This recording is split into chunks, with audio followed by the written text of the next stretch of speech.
क्या नाम है माता जी आपका? मेरा सुशीला हुड्डा है। मैं मिसेज हुड्डा हूँ, डॉक्टर हुड्डा की पत्नी।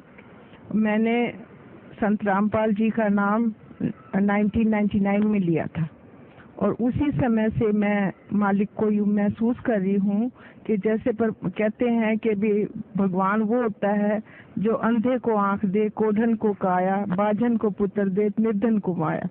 तो ये मालिक स्वयं कबीर साहब आए हुए हैं, इन्होंने मेरी फैमिली में ये प्रूव कर दिया कि हाँ, मैं पूर्ण परमात्मा वाले काम कर सकता हूँ, मैं समर्थ हूँ। डॉक्टर साहब को जिंदगी बख्शी, जबकि बचपन में बता दिया था कि 50 इयर्स इनकी एज है। उसके बाद फिर हार्ट अटैक हुआ और मालिक ने बचाया। इसी प्रकार 2004 में दिसंबर 6 को मेरी आंख जो एकदम टेढ़ी होगी और डिप्लोपिया हो गया, मीन्स डबल विजन होगी। देखती थी इधर तो मतलब मुझे लगता था जैसे सब दो दो हैं। तो मैं बड़ा परेशान हुई। PGIMS रोहतक में एडमिट हुई। मैं 10 दिन एडमिट रही स्पेशल वार्ड में और मैं जितने भी इंटर्न्स आती थी उनसे पूछती थी कि क्या इससे पहले कोई ऐसा केस आया है डिप्लोपिया का, क्या मैं ठीक हो जाऊंगी? तो वो कहती हाँ मैडम ठीक हो जाओगी, क्योंकि डॉक्टर्स का तो ये फर्ज होता है, साइकोलॉजिकली वो बूस्टअप करती पेशेंट को। लेकिन मुझे नहीं लग रहा था कि मैं ठीक होंगी। सारी इन्वेस्टिगेशंस हो चुकी हैं, न्यूरोलॉजिस्ट को भी दिखा लिया, आई स्पेशलिस्ट को भी दिखा लिया, मेडिसिन वालों को भी दिखा लिया, मेरी इन्वेस्टिगेशन सारी निल हैं और कैसे ठीक होगा। तो फिर 10वें दिन उन्होंने कहा कि आप छुट्टी ले जाओ, घर चले जाओ।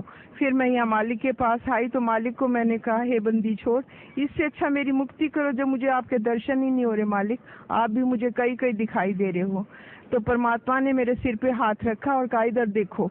तो मैंने जैसे मालिक की तरफ देखा तो मैंने कहा इस पाक पवित्र स्थान पे खड़ी होकर मैं झूठ नहीं बोलूंगी, मुझे आप उतने ही दिख रहे हो, 3-4 ही। फिर दोबारा बोले कि अब देखो, मैंने कहा उतने ही दिख रहे हो। फिर दोबारा मालिक ने जैसे हाथ रखा तो मेरे मालिक एक हो गए थे। तो मैंने कहा आप एक हो गए मालिक, आप मुझे दर्शन अच्छी तरह से हो रहे हैं। ये पूर्ण परमात्मा है, कमी है तो अपने अंदर है। मालिक कहते हैं अपनी वाणी में कि साहिब के दरबार में कमी काहे की नाई और हंसा मौज न पावता तेरी चूक चाकरी माही।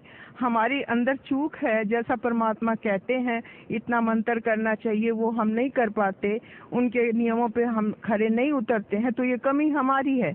मालिक पूर्ण है और पूर्ण परमात्मा है। और मैं इतनी भक्ति कर चुकी थी, टूट चुकी थी, मुझे भगवान की तलाश थी। अर्ली एज में मेरे पेरेंट्स की डेथ हुई तो मैं ये सोचती थी, मैंने नर्सिंग प्रोफेशन इसलिए ज्वाइन किया कि मैं किसी की डेथ नहीं होने दूंगी, मैं इतनी सेवा करूंगी कि किसी के माँ बाप ना मरे। और मेरे ब्रदर मेरे से अगेंस्ट हो गए थे। मेरे फादर सर छोटराम के PA थे। तू लड़की हमारी बेइज्जती करवाएगी, हमारी नाक कटवाएगी, तू ऐसे प्रोफेशन, तू जो कुछ मर्जी कर ले, ये मत कर। मैंने कहा नहीं, मैंने यही करना है।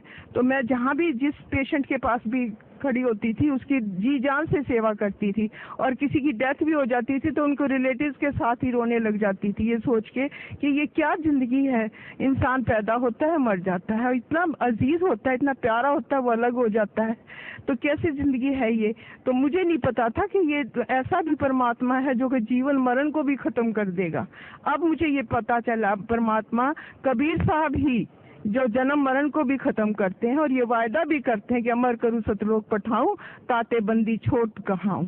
ये सच्चे पुरुष है, सच्चे परमात्मा है, सच्चे बंदी छोड़ है। अब मुझे ये सेटिस्फेक्शन होगी कि ये सुप्रीम पावर है, इससे आगे कोई भी पावर नहीं है। और इस परमात्मा का जो ज्ञान है, जब साइंस फेल हो जाती है तब ये शुरू होता है। ये प्रूव कर दिया परमात्मा ने हमारे ऊपर कि जब हम डॉक्टर्स ने जवाब दिया और उसके बाद परमात्मा ने ठीक कर दिया, सिर्फ आशीर्वाद दे के ही। तो ये पूर्ण परमात्मा है, हर हालत में 101% है। और अब ये विश्वास भी हो गया कि दोबारा इस जन्म मरण में हम नहीं आएंगे, हमारा मोक्ष भी पक्का होगा। थैंक यू माता जी, थैंक यू।